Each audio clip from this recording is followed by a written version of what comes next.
Օգոստոսի 31-ին ԻԻՀ ԱԳ-նախարար Հոսեյն Ամիր Աբդոլլահյանը, ով Ռուսաստանի հրավերով մեկնել էր Մոսկվա հանդիպելու ռուս պաշտոնյաների հետ, ՌԴ ԱԳՆ Սերգեյ Լավրովի հետ հանդիպման ժամանակ քննարկել է Ուկրաինայի պատերազմի եւ այդ պատերազմին վերջ դնելու Թեհրանի միջնորդության հարցերը։ Իրանի արտաքին գործերի նախարար Հոսեյն Ամիր Աբդոլլահյանն օգոստոսի 30-ին նախքան Մոսկվա մեկնել է, անդրադառնալով Ռուսաստան կատարվելիք իր այցին, ասել էր, որ այցի հիմնական նպատակն է Ուկրաինայի ճգնաժամի լուծմանն ուղղված ջանքերի քննարկումը, որոնք իրականացվում են Իրանի ներկայացված առաջարկի համապատասխան, բայց այնինչ Իրանն անվանում է ուկրաինական պատերազմում միջնորդություն, հիմնականում վերաբերում է Ֆրանսիայի նախագահ Էմանուել Մակրոնի խնդրանքին, որ Թեհրանը դերակատարություն ունենա ուկրաինական պատերազմում որպես միջնորդ։ Միևնույն ժամանակ չպետք է մոռանալ, որ Հոսեյն Ամիր Աբդոլլահյանի ռուսական կողմի հետ հանդիպման այդ օրակարգերի եւ թեմաների թվում կարող էին լինել ՀԳՀԾ-ի եւ Վիեննայի համաձայնագրերի հետ կապված հարցերը, բացի Ուկրաինայի պատերազմից տարածաշրջանային հարցերը, ինչպես Լեռնային Ղարաբաղի իրավիճակը, հայ-ադրբեջանական սահմանային վեճերն Աֆղանստանի,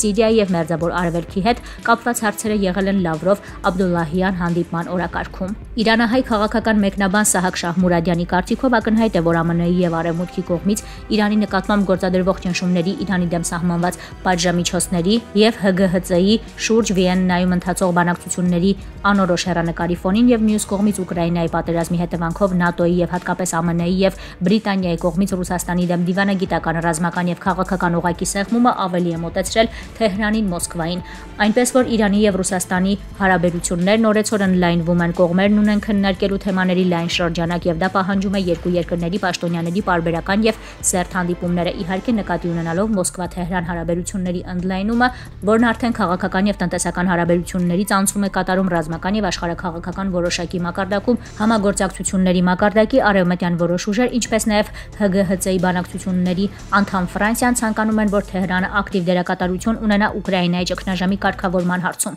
Այս հարցն Իրանի համար դիվանագիտական արտոնություն է, որպեսզի կարողանա Ռուսաստանի, Չինաստանի եւ Ֆրանսիայի աջակցությամբ լուծել իր միջուկային հարցերը։ Արևմուտքի եւ մասնավորաբար ԱՄՆ-ի հետ առաջին լրատվականի հետ զրույցում ասաց նա։ Շարունակելով Շահմուրադյանը նշեց, ըստ այդ տեսակետերի ֆրանսիացիները փորձում են օգտվել Թեհրանի եւ Մոսկվայի միջև այս ոլորտում առկա բարենպաստ եւ դրական հարաբերությունների զարգացումից եւ փորձում են օգտվել Իսլամական Հանրապետության հնարավորություններից համոզելու Ռուսաստանին դադարեցնել պատերազմն Ուկրաինայում, ինչը կապահովի գազի եւ էներգակիրների անվտանգ արտահանումը դեպի հարավային Եվրոպայի երկրներ, որի գոտում գտնվում են Ֆրանսիան, Հունաստանը, Իտալիան եւ Իսպանիան։ Ստեղծված պայմաններում եւս Ռուսաստանին մասամբ ձեռնտու է ՀԳՀԾ-ի եւ Իրանի դեմ սահմանված պատժամիջոցները չեղարկելու ուղղությամբ համագործակցել Արևմուտքի հետ, որպեսզի հետագայում կարողանա անխափան կերպով իր տնտեսական հարաբերությունները զարգացնել Իրանի հետ։ Ավելին, Մոսկվան փորձում է դեպի հարավ, հատկապես Իրանի հարավային Չաբահար եւ Բանդար Աբբաս նավահանգիստները ճանապարհ բացել իր ապրանքները միջազգային եւ Հնդկաստանի եւ Չինաստանի շուկաները հասցնելու համար։ Իհարկե, այս պլանում Մոսկվայի համար ի տարբերություն Իրանի որոշ դիվանագիտական շրջանակների կարծիքին կարևորվում է Ադրբեջանի Հանրապետության տարածքով Ռուսաստանի կապը Պարսից ծոցի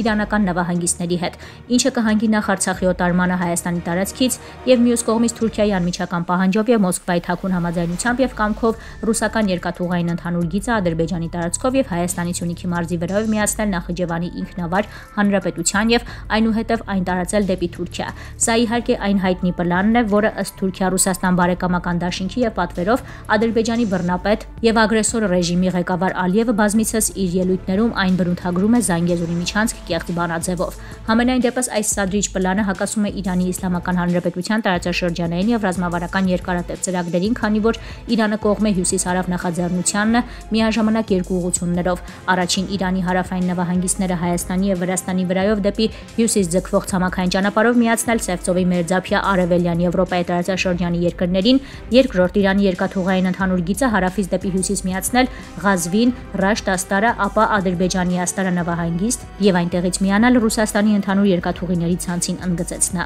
ԻԻՀ ԱԳՆ Աբդոլլահյանը հատուկ կարևորությամբ է նշել, որ հյուսիս-հարավ տարանցիկ միջանցքում համագործակցության զարգացումն Իրանի 13-րդ կառավարության կարևոր առաջնահերթություններից է եւ Ռաշտ Աստարը երկաթգիծը կգործի համատեղ գործակցության եւ նախագծի իրականացման արդյունքով ՌԴ ԱԳՆ նախարար Սերգեյ Լավրովը նույնպես կարևորել է Իրանի եւ Ռուսաստանի միջև համագործակցության տարբեր ոլորտների զարգացումն ու ընդլայնումը, ինչը կնպաստի երկկողմ համագործակցությանը բազմակողմ ոլորտներում երկու երկրների ընդհանուր շահերի ապահովմանը։ Ազգային ժողովի նախկին падգամավոր ադրբեջանագետ Տաթևիկ Հայրապետյանի կարծիքով Բրյուսելում կայացած հանդիպման արդյունքում դրական կարող են գնահատել գերիների ազատ արձակման եւ հռետորաբանության վերաբերյալ շեշտադրումները, թեև հստակ չի ասվում, որ խոսքն Ադրբեջանի կողմից հնչեցվող հայտարարությունների մասին է։ Բացասական է այսպես կոչված խաղաղության համաձայնագրի գործընթացի արագացման մասին արձանագրումը, չկա նաեւ որևէ խոսք Լեռնային Ղարաբաղի կամ խնդրի դիվանագիտական քաղաքական կարգավորման մասին։ Մյուս կողմից էլ եթե հաշվի առնենք, թե ինչ ձևակերպումներ էին տեղ գտել այս տարվա մայիսին Բրյուսելում կայացած հանդիպումից հետո, ապա դրանք բացառապես ադրբեջանական թեզեր են, ուստի գերադասելի է դրանցից խուսափել։ Հուսանք, որ գոնե այս հանդիպման արդյունքում Բաքվում որպես պատանդ պահվող մեր հայրենակիցներից ոմանք կկարողանան վերադառնալ հայրենիք, նշել է Տաթևիկ Հայրապետյանը։ Նրա խոսքով հանդիպումների միջև կարող են լինել դետալային որոշ տարբերություններ, բայց ամենամեծ խնդիրը մնում է այն, որ գործող իշխանությունները չեն ներկայացնում ոչ մեր հանրությանը եւ ոչ էլ միջազգային գործընկերներին, թե ինչ բովանդակություն են դնում այսպես կոչված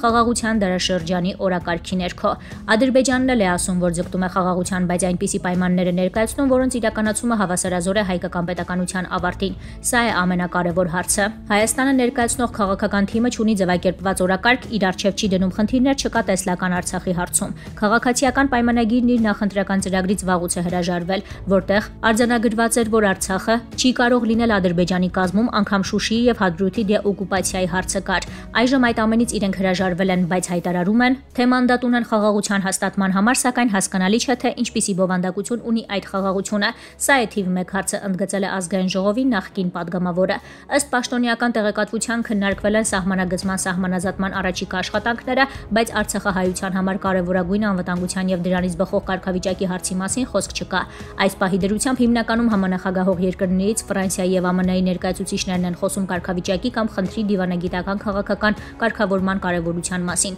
բայց փաստն այն է, որ այսօր Արցախի մեր հայրենակիցների ֆիզիկական անվտանգության ապահովման ֆունկցիան իր վրա վերցրել է Ռուսաստանը։ Ուստի ելի կվերադառնամ այն հարցին, որ մեծագույն խնդիրը մեզ մոտ տեսլականի բացակայությունն է։ Մենք ենք դադարել խոսել ինքնորոշման իրավունքի եւ Արցախի Ադրբեջանի կազմում որևէ կերպ լինելու անհնարինության մասին։ Մենք չենք խոսում, թե Ադրբեջանում պետական մակարդակով ինչպիսի հայատյաց հռետորաբանություն է տարվում, ընդ որում դրա մասին արձանագրումներ արվում են հենց միջազգային զեկույցներում։ Վերջերս հրապարակվեց ռասայական խտրականության վերաբերյալ ՄԱԿ-ի կոմիտեի զեկույցը, որտեղ նշված էր, որ հայ դեմ ատելություն քարոզում են հենց պաշտոնյաները, այսինքն խնդիրը Մոսկվայում կամ Բրյուսելում չէ, խնդիրը Երևանում է։ Նրանում, որ չկա տեսլական, չկա նպատակ եւ աշխատանք դրան հասնելուն միտված։ Ադրբեջանագետը անդրադառնալով Արցախի շուրջ տեղի ունեցող զարգացումներին նշել է, Հայաստանն ունի դեռևս մանևրելու տեղ տարբեր հարցերում, ուղղակի մեզ մոտ իշխող ուժը չի ուզում առերեսվել իրականության հետ։ Չեն ուզում տեսնել, թե ինչ քայլեր է ձեռնարկում Ադրբեջանը առավոտից երեկո միայն դատարկ տեղում կրկնեն, որ խաղաղության դարաշրջան են բացելու, բայց խաղաղություն բառը հաճախ կրկնելով խաղաղություն չես կարող կառուցել, դա այդպես չի աշխատում։